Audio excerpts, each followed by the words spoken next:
I met Debbie and she told me that they raise funds, buy cars and give them away.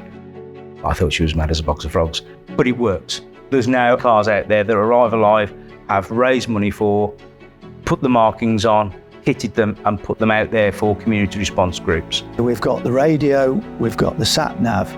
People can see what we do. People give way to us in traffic. If they're offering free cars, that's a lot of money that these schemes can put towards other equipment and get more members in. And the more members we've got, the more chances are they're going to go to life-threatening calls, make a difference in the community.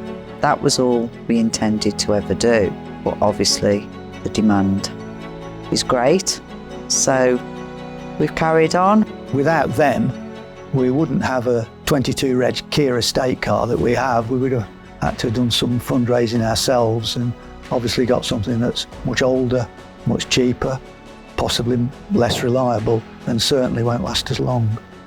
On average, West Midlands Ambulance Service take around 4,000 calls a day, and our cars go out to different groups and different communities to attend those calls. Every second counts when you're in that situation. If you're going to make a difference to somebody's mortality in the first 4 to 5 minutes, you've got to be there to either do CPR, stop the bleeding, administer oxygen. So that's where CFRs come into their own, because they actually work and live in the community they serve. For the ambulance service, it means we've got more vehicles out there to go to Category 1 and Category 2 calls. The most wonderful part was the first time the 2 cars were leaving the garage, knowing that they were going out that evening to save lives. One of the car had actually gone out at lunchtime and managed to save a life that evening. Without that car getting there, the baby wouldn't have survived. And that was the same day it went on the road. That's the difference. That is the reason why we've got to continue, and we will continue.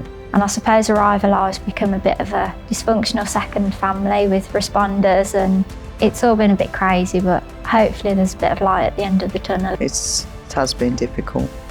I'm not going to say different, but it is something positive as well, because when you're sitting in hospital for days, weeks, it's nice to have something positive to focus on and know that as a result of what you're doing, people's lives will be saved.